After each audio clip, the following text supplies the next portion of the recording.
자, 183페이지에 부동산 투자를 한번 보겠습니다. 자, 이 미래의 현금 수입과 현재의 현금 지출을 교환하는 행위를 부동산 투자라고 하죠.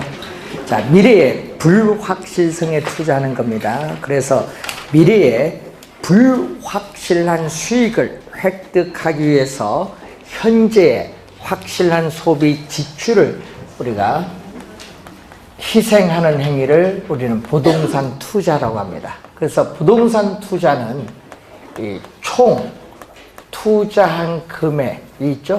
부동산을 우리는 투자하기 위해서 총 투자한 금액을 지불해서 취득을 하죠.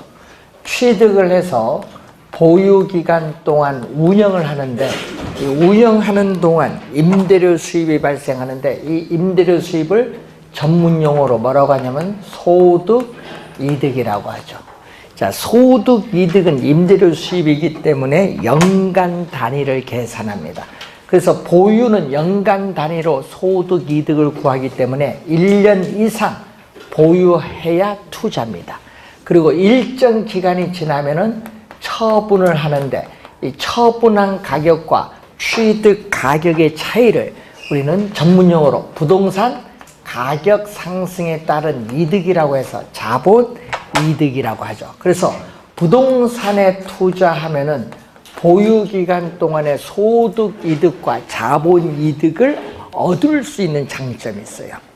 그리고 또 장점 중에 하나가 낮은 금리로 융자를 받아서 자기 자본 수익률을 높이는 행위를 뭐라고 하죠? 지렛대 효과 또는 레버리지 효과라고 하는데, 이 지렛대 효과, 레버리지 효과를 또 활용할 수 있는 장점이 있어요. 또 부동산 투자는 사용에 따라 소모되는 감가상각 비용이라든지 대출금에 대한 이자에 대해서는 세액 공제가 돼요. 세금 공제가 되기 때문에 세금을 절약할 수 있는 절세 효과를 누릴 수 있는 장점이 있죠. 그래서 총 투자 금액은 내 돈, 자기 자본도 있지만은 뭐도 있다? 우리는 부동산은 고가의 상품이기 때문에 거의 대부분 뭐를 조달한다?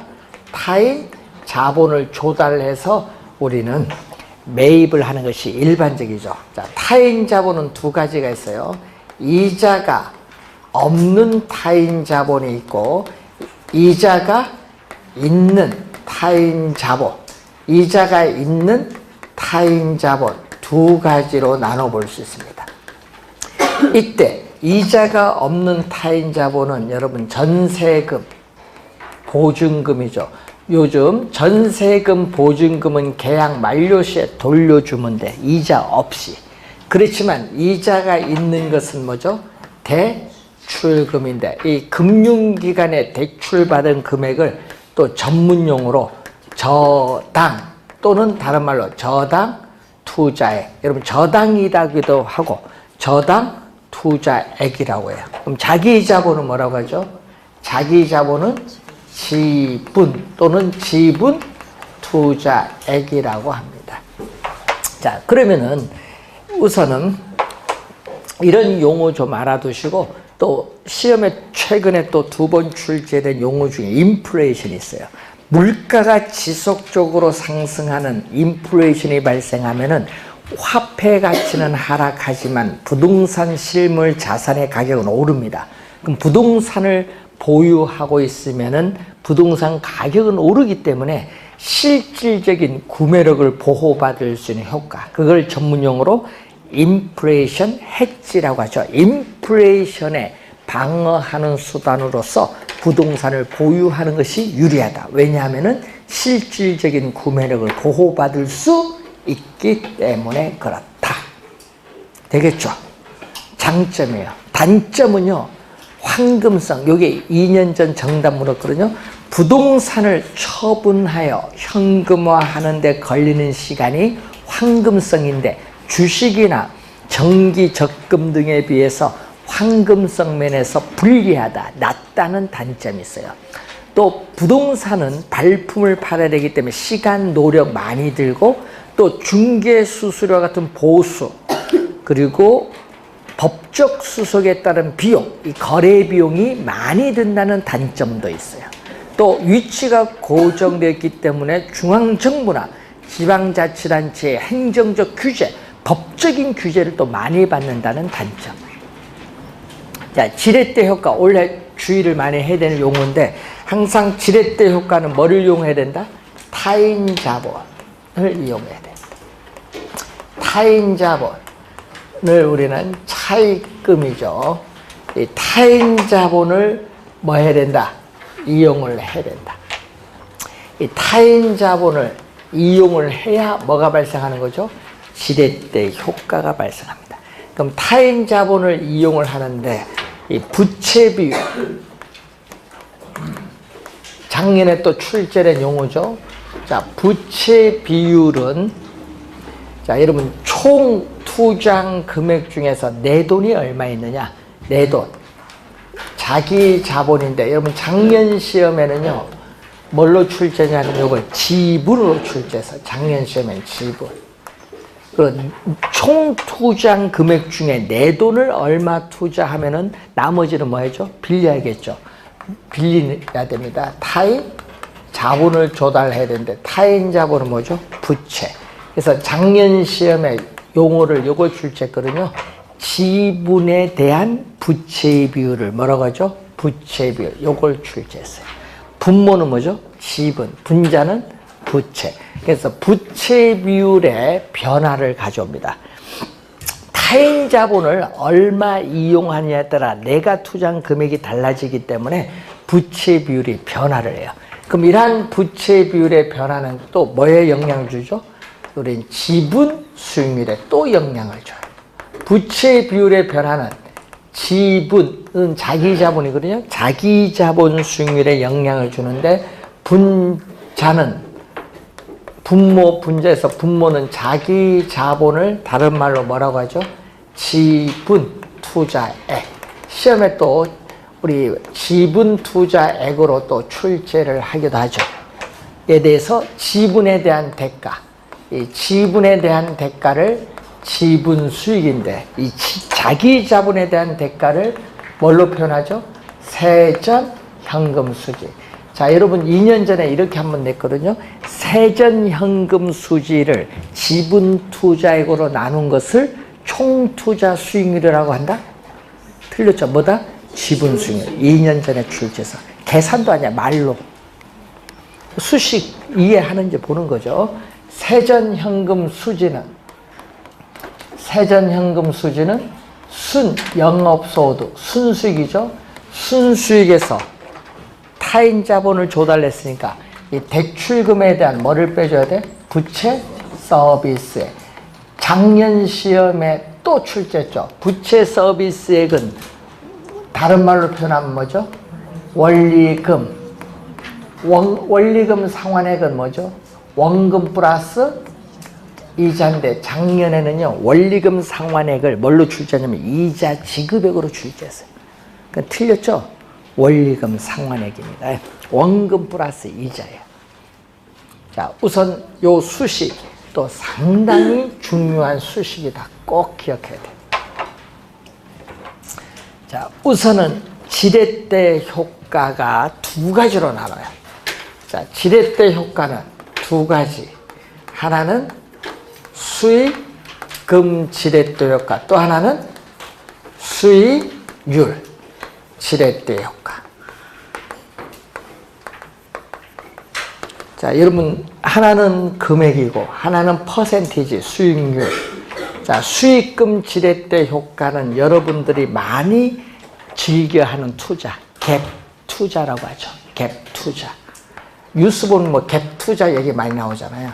전세금을 안고 주택을 매입을 하는 경우, 이때 전세금은 아까 뭐라고 했죠? 무이자 타인 자본이에요. 그래서 이 전세금은 무이자 타인 자본입니다. 그래서 전세금이 금융기관에 대출을 받은 것과 똑같은 효과를 주는 거예요.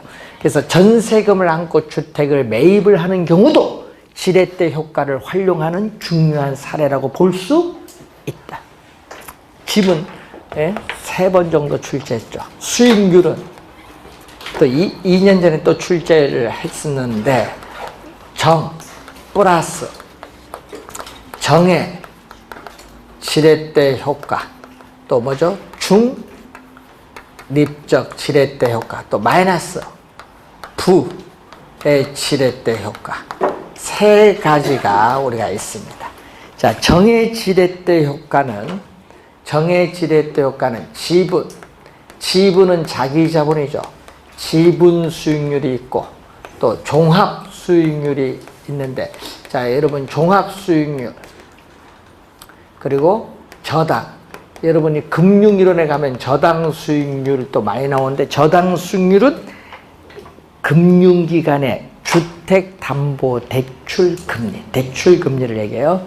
자, 이럴 때 이렇게 되면은 여러분 대출금리보다 자기자본 수익률이 더 높았어요. 융자를 이용했더니. 야, 투자 잘냈어. 그래서 투자의 장점은 요걸 누려야 돼. 뭐를 누려야 된다? 정의 지렛대 효과를 누려야 돼. 근데 여러분 융자를 받아서 투자를 했어요. 여러분 융자를 받아서 투자를 했는데 문제는 지분 수익률이 변화가 없어서 다 똑같아요. 지분 수익률의 변화가 없어요. 그래서 이런 경우 중립적 지렛대 효과고, 또 여러분 융자를 받아서 투자를 했는데 오히려 자기 자본 수익률이 더 하락을 해버렸어요. 하락을 해서 이렇게 대출금리보다 낮으면 뭐가 발생한다? 마이너스 지렛대 효과를 발생한다. 그럼 투자 잘못했지 뭐예요. 그래서 여러분 이런 용어인데, 종합수익률을 우리 출제를 했는데 24회도 나오고요. 우리가 6회로 나오고 올해도 출제 예상되는 용어거든요. 잘 공부해야 됩니다. 총투자 수익률 또는 총자본 수익률. 자, 총투자 수익률, 총자본 수익률인데 부동산을 취득을 하는데 총 투자 금액에 대한 순영업소득, 순수익과의 비율을 얘기하죠. 요 용어도 시험 문제 24회 6회 출제인데 또 말로 됐죠. 순영업소득을 총투자액으로 나눈 것을 총투자 수익률이라고 한다. 맞는지 뭐. 요것도 우리 시험 문제에 자주 출제되는 용어. 요 2개는 시험에 잘 나오죠. 요거. 하여튼 단골로 출제 많이 합니다. 이 개념.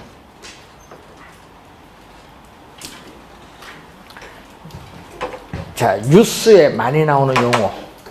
여러분, 뉴스에 많이 나오는 용어가 담보 인정 비율이죠. 대부 비율인데 뉴스 신문에는 담보, 부동산을 담보로 금융기관으로부터 얼마나 인정받는 비율이냐. 그래서 이것을 LTV, 꼭 시험에 보면 관련해 LTV 약어를 꼭 적어줘요. 부동산 가격에 대한 대출금. 그래서 여러분 이 부동산 가격을 기준해서 대출을 얼마나 인정받을 수 있느냐. 금융기관으로부터. 자, 대부 비율이 높으면 어떻게 돼요? 여러분, 대부 비율이 40%다. 여러분, 대부 비율이 40%에서 60%로 높아지면 어떻게 돼요? 부동산 가격이 10억인데 대부 비율이 40%일 때는 4억을 대출받을 수 있는데 60%로 높아지면 얼마? 10억에 6억까지 가능해요. 그럼 이전보다 부동산 가격에 대한 대출금이 많아지죠? 자, 이전보다 이렇게 대출금, 대부 비율이 높아서 대출금이 많아지면은 우선 투자의 지렛대 효과는 커져요. 우선 투자의 지렛대 효과는 뭐 한다? 커진다. 지렛대 효과도 커지지만은 또 대출금이 이전보다 많아지면 주택 수요자인 차입자에 있어서의 원리금, 상환 부담도 이전보다 뭐 한다? 높아져요. 이전보다 높아지면은 원금 이자를 제때 못 갚게 될, 뭐죠? 채무, 원금 이자를 제때 못 갚는 것을 채무 불이행인데, 채무 불이행의 가능성도 뭐 한다? 높아지게 돼요. 높아지면서 금융기관으로부터 자금을 융통받는 것을 뭐라고 해? 금융 금융기관으로부터 자금을 융통받는 걸 금융인데 금융상의 위험도 어떻게 돼요? 높아지죠. 위험이 높아져요. 그래서 2년 전에는 위험이 낮다로 출제했잖아요. 위험이 높아진다는 걸 주의해 두셔야겠죠. 자, 만약 전액 자기 자본으로 투자하면 어떻게 될까요? 여러분, 타인 자본을 이용을 해야 지렛대 효과가 발생하는데 타인 자본을 이용하지 않고 전액 자기 자본으로 투자하면, 자, 여러분, 타인 자본을 이용을 하지 않았다. 그래서 전액 자기 자본으로 투자하는 경우에는 당연히 지렛대 효과는 발생하지 않습니다. 우선 지렛대 효과 발생하지 않고 또 무슨 거? 금융기관으로부터 자금을 융통받음으로써 생기는 위험도 발생하지 않는다. 융자 안 받았으니까. 그래서 요 전액 자기 자본으로 투자하면요, 융자가 없기 때문에 종합 수익률, 즉 총 투자 수익률과 지분 수익률은 항상 같아요. 여러분, 융자가 없으면은 종합 수익률과 지분 수익률은 항상 뭐다? 같다. 여러분, 요 두 개가 항상 같은데 융자를 이용해도 요게 같게 되면은 중립적이라는 얘기예요. 지분 수익률이 변화가 없다. 융자를 이용해도. 그럴 경우는 뭐다? 중립적. 다 같으니까. 자, 우선 시험 문제 원래 지렛대 효과 출제 예상이 되니까 좀 주의를 좀 해두시기 바라고. 자, 여러분 교재 187페이지로 가서 화폐 시간 같이. 자, 현재 가치 프레젠트 밸류인데 현재 1억 원이, 자, 현재 1억 원이 10년 후에 얼마가 될 것인가? 얼마가 될까요? 1억보다 많아요. 미래 가치는 future value. 현재 가치 1억 원은 10년 후에 얼마가 되느냐? 1억보다 더 많죠. 왜 많으냐? 이자율을 적용하잖아요. 뭐를 적용? 이자율을 적용해서 우리는 할증을 해요. 할증. 네, 할증. 할증을 하기 때문에 더 많아요. 그러면 여러분, 5년 후에 1억 원이 현재 얼마냐? 1억보다 적겠죠. 왜? 여기는 뭐를 적용한다? 할인율을 적용해서 뭐를 하죠? 여기는 할인을 하잖아. 할인. 예? 디스카운트. 할인을 하게 되죠. 그래서 여러분이 요 가치가 같은 게 아닙니다. 5년 후에 1억 원과 현재 1억 원을 비교하면은 현재 1억 원이 크다. 왜냐하면은 5년 후에 1억 원은 현재의 가치로 할인하면은 1억보다 작다. 그래서 항상 여러분 주의해야 될 것은 이렇게 미래 가치와 현재 가치가 다릅니다. 화폐 시간적 가치를 고려를 해서 우리 투자를 판단해야 되는데 투자의 판단 시점은 무슨 시점에서? 현재 시점에서 판단을 해야 되기 때문에 이거 상당히 중요한 용어입니다. 자, 그래서 우선은 그 관계를 염두에 두시고 188페이지로 오시면은 이자 계산 방법은, 자, 여러분 이자 계산 방법은 두 가지가 있어요. 단리와 복리 두 가지 방법이 있는데 우리는 뭐를 사용한다? 복리. 이자를 지급을 하는 복리 계산을 하고 단리는 이자를 지급하지 않죠. 요거는 사용하지 않고 우리는 이자에도 이자를 지급하는 복리 계산 방법을 사용하고 연이자율은 10%라고 가정을 했을 때 현재 얼마냐? 현재 프레젠트 밸류, 현재의 가치 100만 원. 자, 현재 100만 원이 1년 후에는 얼마가 되느냐? 자, 여러분 현재 100만 원이 1년 후에 얼마가 되느냐? 얼마? 100만 원 곱하기 얼마? 100만 원은 원금이고 100만 원에 연이자를 10% 곱하면 이자거든요.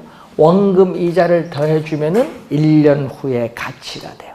그럼 100만 원이라는 공통되는 숫자를 이렇게 묶어서 괄호를 해버리면 1 플러스 0.1인데 괄호를 풀면요 100에 1을 곱해주면 요게 나오고 또 100에 0.1을 곱해주면 요 뒤에 수식인데 요때 요 가운데 플러스가 여기로 들어가는 거예요.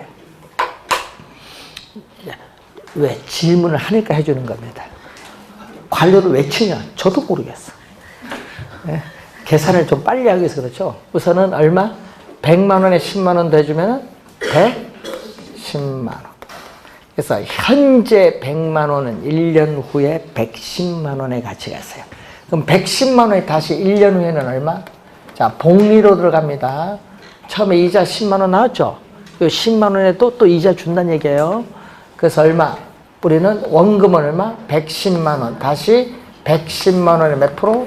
10% 이자. 원금 이자요. 더해줍니다. 자, 그럼 공통되는 숫자 110만 원 곱하기 얼마? 1 플러스 또 0.1. 공통되는 숫자를 또 묶어냈어요. 자, 이때 이 110만 원 자리에 요 숫자를 여기에 넣어주는 거예요. 110만 원 자리에 요 숫자를 넣어주면은 100만 원 곱하기 1 플러스 0.1이 몇 번? 하나, 둘, 두 개 곱해지는 겁니다. 그래서 얼마? 제곱.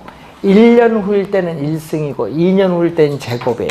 그래서 121만 원. 여러분 복리 계산하면요 121만 원이 나오는 거예요.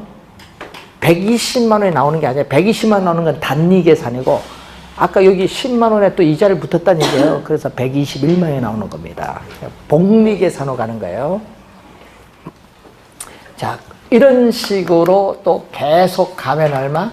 또 N년 후에는 100만 원 곱하기 1 플러스 0.1인데 2년 후일 때는 제곱이니까 N년 후일 때는 몇 스? N스. 원리가 이렇게 주어지죠. 자, 그러면 FV 연이자율 R프로 몇 년? N년 후의 미래가치는 100만 원은 무슨 가치? PV 100만 원은 현재의 가치 곱하기 1 플러스 연이자율 R 퍼센티지 몇 년? N년 후. 자, 이때 현재 100만 원 현재 가치 100만 원이 N년 후에 미래에 얼마의 가치가 되는가 구해주기 위해서는 이 빨간 수식을 곱해주는데 이 빨간 수식을 우리는 일시불의 미래가치 계수. 자, 일시불의 미래가치 계수라고 해요. 자, 일시불의 미래가치 계수인데 미래가치 요거 해서 일시불의 미래가치 계수를 일시불의 내가 계수라고 해요. 현재 가치 100만 원이 N년 후에 얼마가 될 것인가를 구해주는 계수를 말합니다. 자, 여기서 PV는 또 얼마? PV. 요걸 구하고자 할 때는 양변을 뭘로? 1 플러스 R의 N승으로 양변을 뭐 해주면 돼? 나눠주면 돼요. FV 곱하기 양변을 1 플러스 R의 N승으로 나눠줬어요. 1. 또 요 빨간 수식인데 자, 여러분 5년 후에 미래가치 1억 원이 현재 얼마가 되느냐? 그럼 요 빨간 수식을 곱해주는데 이 빨간 수식을 우리는 또 일시불의 현재 가치 계수라고 해요. 일시불의 현재 가치 계수인데 이때 현재 가치를 또 줄여서 현가 일시불의 현재 가치 계수를 일시불의 현가 계수라고 해요. 자, 그런데 3과 3분의 1을 곱하면은 1이 되는데 이때 3과 3분의 1은 두 수는 서로 역수관계예요. 그럼 두 개 곱하면 어떻게? 빨간 수식 두 개를 곱하면 요거 없어지죠. 약분돼서 없어지면 보다 요것도 역수관계. 그래서 뭐에 있다? 역수관계에 있다. 일시불의 미래가치계수와 일시불의 현재가치계수는 어떤 관계? 역수관계에 있다. 자, 그러면 이제 10월 달에 여러분 시험이 아직 200일, 아직 190대로 안 들어왔거든요. 아직 200일 남았어요. 이제 아직 많이 남았습니다. 시험에 나오면 이렇게 내요. 자, 여러분 본 시험에는 이런 문제를 내요. 여러분 10월 달 우리가 시험에 칠 때 우리 중개사 시험 본 시험에 가면 이런 문제가 나옵니다. 자, 현재 토지 가격은 1억 원. 자, 현재 토지 가격은 1억 원이야. 그리고 매년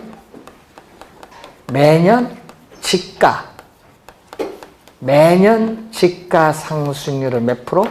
10%. 3년 후 지가는 1억 3,310만 원. 이렇게 주어졌어요. 이렇게 박스 안에 딱 해서 이렇게 주어지고요. 다른 조건은 변화가 없다. 딱 이렇게. 다른 조건은 변화가 없다고 가정함. 이렇게 놓고 뭐를 구하라? 시험 문제는 요걸 구하라. 딱 출제해봐. 일시불의 현가계수 얼마냐? 요거 얼마냐? 요걸 구하라. 출제해버립니다. 그러면은 요걸 이용하는 거거든요. 주어진 거는. 자, 3년 후 지가. 요거 이용하는 거예요. 자, 3년 후 지가 갑니다. 자, 3년 후 토지 가격은 지금 얼마 나왔죠? 1억 3,310만 원이 주어졌어요. 자, 니꼬르 현재 지가 얼마? 현재 지가 얼마 나왔다? 1억 원 나왔어요. 곱하기 이제 현재 지가 나왔고 이제 여기 나왔네. 1 플러스 매년 지가 상승률 몇 프로? 10%, 0.1. 매년 지가 상승률이 연이자율 개념이잖아요. 10%. 몇 년 후? 3년 후 세제곱. 그럼 1 플러스 0.1인데 1.1을 몇 번? 3번 곱해준 1.331인데 1억 원에 1.331을 곱해줬더니 1억 3,310만 원이 나온 거예요. 요 수식 문제 요 조건을 가지고 요 수식을 이렇게 썼어요. 그런데 요게 뭐라고 했어요? 일시불의 미래가치계수. 일시불의 현가계수는 역수니까 1 플러스 0.1의 3승분의 1. 그게 정답. 시험 문제는 이렇게 출제하는 겁니다. 본 시험에는. 요 이해하고 역수관계 이해하는지 여부를 묻는 문제를 출제한 거예요. 이런 걸 여러분 풀 줄 알아야 돼. 본 시험 가거든. 그럼 작년에 출제된 문제는 요거죠. 작년은 어느 걸 출제느냐. 자, 5년 후에 여러분 5년 후에 1억이 현재 얼마냐 출제했어요. 그러면 현재 얼마? 요거죠. PV 현재 얼마? PV는 몇 년? 5년 후에 얼마? 1억 원. 5년 후에 1억 원이 현재 얼마냐? 할인 해겠죠. 할인율을 적용하는데 문제에서는 할인율 7% 줘서 7%니까 얼마? 0.07. 할인율 7% 주어졌고 몇 년? 5년 후에 1억 원이 현재 얼마냐? 5승. 그럼 1.07을 5번 곱하면 돼. 5번 곱해서 1억 원을 이걸로 나눠주면 되는데 시험 문제는 뭘로 나왔냐면요. 10만 원 이하는 반올림하라. 그래서 약 7,100만 원이나 반올림해서. 이게 작년 정답. 5년 후에 1억 원이 연간 할인율 7%일 때 현재 얼마냐? 뭐 1억보다는 적긴 적은데 그게 할인율 7%일 때 얼마? 7,100만 원이 된다. 작년 출제된 문제. 원리를 묻는 문제를 출제하는 겁니다. 자, 전자계산기도 잘 활용하면 좋습니다. 네? 전자계산기 보면요. 빨리 계산하는 방법도 있어요. 거기 보면 M자를 잘 활용해서 저장하는 거, 메모리. 그거 잘 활용하면 어떻게 돼요? 빨리 계산되는 방법도 있어요. 그냥 단순히 더하기 빼기만 하지 마시고. 전자계산 한번 눌러보세요. 그 M자 있죠? 그게 저장이잖아, 메모리. 이제야 고개를 끄덕이시네. 그런 건 기대 수익률 같은 거 계산할 때 숫자 여러 개 있잖아요. 딱 저장하면은 그게 다시 되살아나잖아요. 빨리빨리 계산하. 188페이지 연금의 미래가치. 자, 연금 물을 때 우리 시험 문제 보면요. 이렇게 또 주어지는 경우 있어요. 지문 속에 기말에 돈을 넣는다. 기말에 돈을 넣고 또 기말에 돈을 받는다. 기말 불입, 기말 수령을 뭔다? 가정. 꼭 또 관련이 이렇게 나오거든요. 단, 기말 불입과 기말 수령을 가정함. 이렇게 주어집니다. 자, 그러면은 가정했을 때 한번 봅니다. 현재 기말이죠. 1년 말. 또 n은 마이너스 1년 말. 또 n년 말. 이렇게 매년 말에, 자, 매년 말에 동일한 금액의 연금을 받아요. 자, 매년 말에 동일한 금액의 연금을 받는데, 문제는 이 연금을 계속 은행에 적립을 해 나갑니다.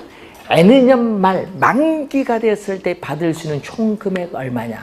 자, 여러분 요 앞에 국민은행 있어요. 여러분 오늘 가서 정기적금 3년 만기 가입하세요. 매월 10만 원 넣겠습니다. 3년 만기 가입을 해서 3년 후에 내가 받을 수 있는 총 금액 얼마입니까? 뽑아주세요 하면 뽑아줘, 컴퓨터로. 그거 보는 거지. 그걸 우리 계산해 보는 거예요. 얼마 나올 건가. 그럼 3년 만기 정기적금 가입을 했을 때 매월 10만 원씩 넣고 만기 됐을 때 받을 수 있는 총 금액 얼마냐 구해보자 얘기입니다. 그러면 N년 말 은행에 넣었어요. 여러분 N년 말 A원을 은행에 넣자마자 만기 됐어요. N년 말 넣자마자 만기 되니까 바로 찾아요. 이자 없어요. A원. 그러면 N-1년 만에 A원을 넣으면 1년 동안 뭐죠? 이자가 붙어요. 얼마? 만기까지 이자가 1년 붙잖아요. 1 플러스 RMS 1승. 자, 이런 식으로 보면은 1년 말에 A원을 적립하면 이자는 얼마 붙어요? 이자는 복리 계산입니다. N년 말에서 N년 말에서 1년을 빼니까 몇 년 동안? N-1년 동안 이자가 붙어요. 이걸 다 더해준 금액이 N년 말 만기가 되었을 때 받을 수 있는 뭐다? 총 금액. 이 총 금액을 우린 전문용어로 뭐라고 하죠? 연금의 뭐라고 한다? 미래 가치. 다 더해준 금액. 그러면 공통되는 A를 묶어내면은 1 플러스 R의 1승. 마지막 1 플러스 R의 n-1승인데, 자, 이때 요 A, 매년 말 받는 연금액 A원에 빨간 수식을 곱해주면 연금의 미래가치를 구하는데, 요 괄호를 풀면요, A 곱하기 1은 요거고요, 요거 곱하면 요거고, 요거 곱하면 요거거든요. 이런 식으로. 일단 요거 다 더해준 게 연금의 미래가치입니다. 자, 이때 요 빨간 수식은 뭐냐? 연금일 때는요, 연금일 땐 연금 나오고요, 미래가치일 때는 미래가치 개수 써주면 돼요. 그래서 매년 말 받는 연금액 A원에 연금의 미래가치 개수를 곱해주면 연금의 미래가치를 구할 수 있다. 그럼 이 말은 뭐죠? 연금의 내과기수는 매년 말 받는 연금액 A원을 은행에 계속 적립을 해 나갈 때 N년 말 만기가 되었을 때 받을 수 있는 총 금액 구해주는 개수를 말합니다. 예? 그러면 이 원리를 이해를 해야 문제를 푸는데, 자, 오늘 프린트 1번 문제 한번 봅니다. 자, 1번 문제 한번 보시면은 얼마? 자, 현재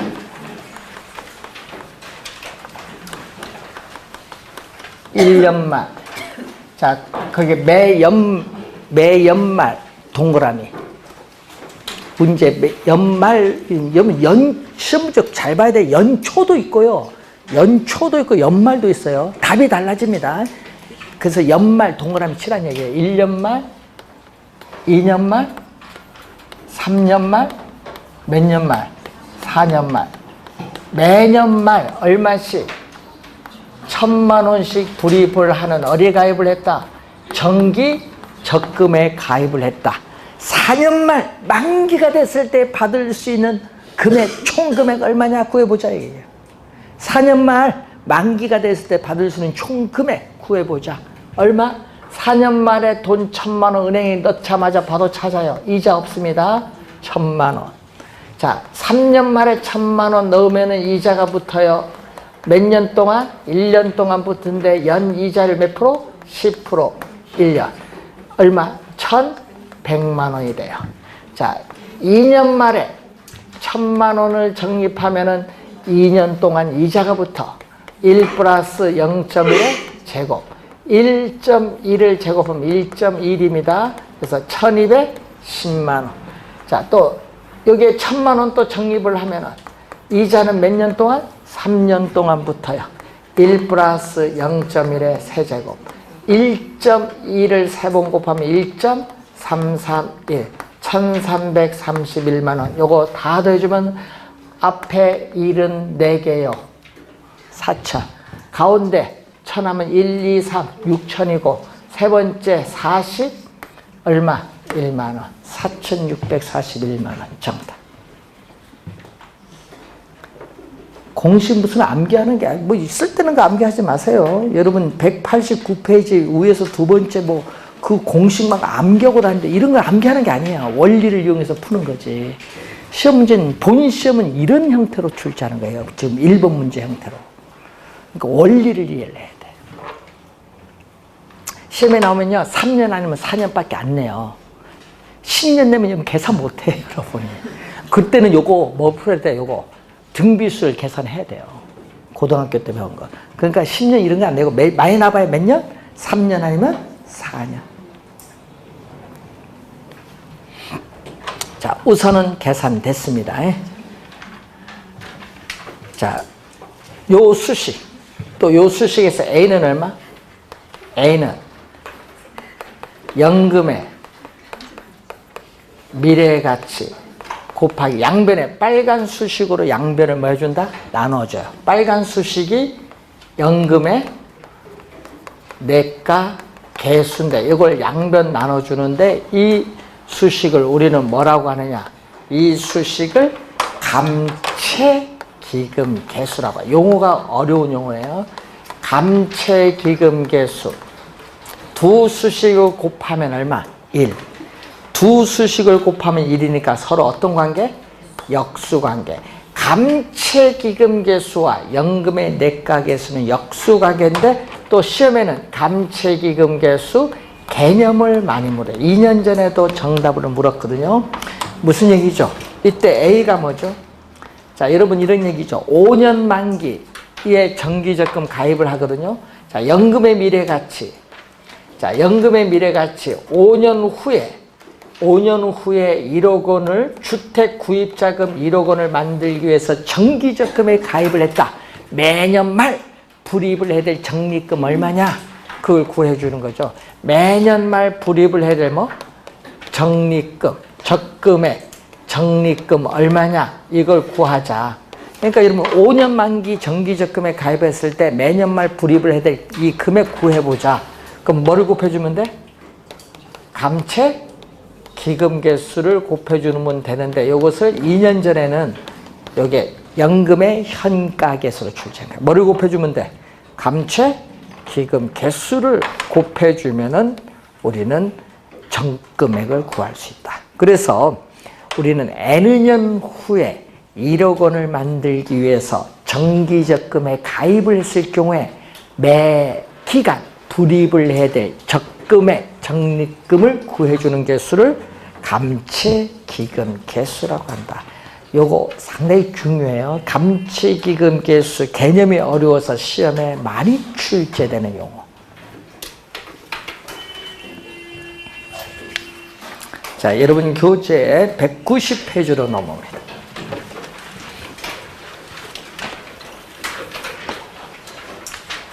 현재 1년 말, 또 기말 2년 말, 자, N년 말, 또 매년 말에 동일한 금액의 연금을 받고 있어요. 자, 이렇게 매년 말에 또 동일한 금액의 연금 애운을 받는데, 여러분 매년 난 받기 싫다. 현재 일시불로 한꺼번에 받겠다 할 수 있습니다. 우리나라 국민연금 초창기에는 일시불로 지불했어요. 요청하면은. 지금은 아니죠. 그러면 일시불로 받으려면 다 뭘로 와야 돼? 미래 안 받겠다. 현재로 고쳐야지 뭐. 그럼 1년 말에 A원 안 받겠습니다. 현재 고치면 얼마? 할인해야겠지. 그러니까 1 플러스 R 할인해 들어오는데 몇 년? 1년이니까 1승. 그럼 2년 말에 A원은 현재 얼마? 2년 말에 A원은 할인을 지금 할인율을 적용했는데 기간이 몇 년이에요? 2년이니까 얼마? 제곱. 자, 이렇게 오면은 N년 말 A원은 얼마? 할인을 하면은 1 플러스 R의 기간이 총 몇 년? N년. 할인을 했어요. 이걸 전부 더해준 금액이 여러분 현재 한꺼번에 일시불로 받는 금액이에요. 현재 한꺼번에 일시불로 받는 이 금액을 우리는 전문용어로 뭐라고 하냐? 연금의 현재 가치란 말이에요. 연금의 현재 가치.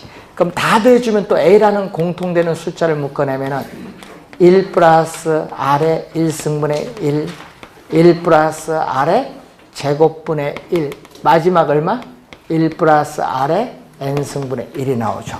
이때 요 수식, 또 요 수식인데 매년 말에 받는 연금의 A원에 이 빨간 수식을 곱해주면 연금의 현재 가치를 구할 수 있는데, 이때 연금이 또 나오면 연금이고 현재 가치 나오면 현재 가치 개수로 써주면 돼. 매년 말에 받는 연금액 A원에 연금의 현가 개수를 곱하면은 연금의 현재 가치를 구할 수 있는데, 이때 A는 얼마? A는 또 요 A 값은 얼마? 양변을 빨간 수식으로 나눠주면 돼. 양변을. 연금의 현재 가치인데 양변을 뭘로? 요 빨간 수로 양변을 나눠버리면 돼. 그래서 연금의 뭐죠? 현가 개수로 나눴습니다. 이때 요 것을 전문용어로 우리는 저당 상수라고 해요. 저당 상수. 그럼 또 요 두 개 곱하면은 1. 연금의 현가 개수와 저당 상수는 또 어떤 관계? 역수. 세 가지 배웠죠. 연금의 현가 개수와 저당 상수 역수. 연금의 내가 개수와 감채기금 개수 역수. 일시불의 내가 개수와 일시불의 현가 개수 역수. 세 개 역수 관계 꼭 기억해 두고 시험에는 또 이렇게도 내요. 연금의 내가 개수와 연금의 현가 개수는 역수 관계이다 하면 틀린지. A, 요 A 얼마? 자, 이 A 값을 우리는 부채 서비스액을, 아까 지렛대 효과 배울 때 부채 서비스액을 다른 말로 원리금 상환액, 원리금 상환액이에요. 원리금 상환액인데 여기에 뭐죠? 연금의 현재 가치 일시불로 한꺼번에 받죠. 자, 주택 융자금인 대출금은 일시불로 한꺼번에 받아요. 자, 금융기관의 대출금이에요. 여기다가 뭐를 곱해주면 저당 상수, 대출금의 저당 상수를 곱해주면 매 기간 갚아나가는 원리금 상환액을 구할 수 있다. 뭐를 곱해준 거야? 저당 상수죠. 시험에는 또 뭐? 감채기금 개수로 많이 냅니다. 감채기금 개수가 아니라 뭐를 곱해준다? 저당 상수. 요 수식은 올해 반드시 출제된 수식. 올해 시험에 반드시 출제되는 수식. 안 나올 수 없어. 이건 꼭 기억하고 다녀. 부동산 배우면서 대출 받잖아요. 이거 모르면 안 되지. 대출 받으면 돈 갚는 걸 알아야 되는데.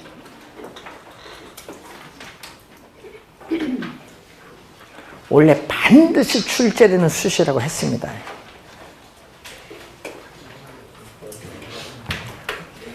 뭐일 경우에? 원금, 이자, 원리금, 균등 상환. 원리금, 균등 상환 방식. 자, 여러분 대출을 받으면 대출금을 상환하는 방식이 있거든요. 자, 여러분 금융이론에 가면은 대출 받으면 대출금에 대해서 상환하는 방식 세 가지 있어요. 원리금 균등 상환, 원금 균등 상환, 원리금 체증식 상환 세 가지인데 그 중에 원리금 균등 상환 방식. 그래서 원리금 균등 상환 방식일 때 요걸 이용을 하는데 또 그림이 하나가 어디 나와 있다 얘기죠. 자, 여러분 교재에서 193페이지 보시면은 원리금 균등 상환 방식일 때 그림이 나와 있어요. 자, 이런 얘기죠. 만기 대출 기간인데 이자 지급 곡선은 우하향하는 곡선이고 또 원금 상환하는 곡선은 우상향하는 곡선인데 우리가 금융에 가서 또 배우는 거죠. 자, 이때 첫 번째 달, 자, 첫 번째 달에 원금 상환액은 가장 낮고 이자 지급액은 가장 많아요. 자, 기간이 경과할수록 이자 지급액은 체갑, 원금 상환액은 체증. 만기에 가까이 갈수록 원금 상환 곡선의 기울기, 이자 지급 곡선의 기울기는 급해진다. 만기에 가까이 갈수록. 그리고 또 만기의 약 3분의 2. 자, 만기의 약 3분의 67% 정도, 3분의 2 정도 지났을 때 대출금의 약 50% 반이 상환되었다고 볼 수 있다. 자, 이때 요 원금, 요게 이자인데 이 원금 있죠? 이 원금액만큼 더해준 요게 원금 플러스 이자입니다. 이게 원금 플러스 이자. 요게 바로 뭐죠? 원리금 상환액인데 이 원리금 균등 상환 방식은 요거죠. 만기까지 대출 기간 내내 동일한 금액을 상환해 나가는 방식을 원리금 균등 상환 방식. 자, 이번 2년 전 정답 한번, 2년 전에 요거 정답 물었어요. 한번 볼까요? 자, 2년 전 정답을 물었는데, 자, 여러분이 얘기거든요. 요 금액만큼 원금이 증가하는데 또 얼마? 이자가 줄었어요. 요 두 개가 같아요. 네? 그럼 이 정도 기간이 오면은 처음에보다 원금은 이만큼 증가했고 요거 전보다 이자는 감소한데 이 금액과 이 금액이 똑같기 때문에 원리금은 변화가 없어요. 그래서 어떻게 돼요? 기간이 경과할수록 이자는 감소하는데 동일한 금액의 원금이 증가하기 때문에 원리금은 변화가 없다. 그 지문을 2년 전 정답으로 물었어요.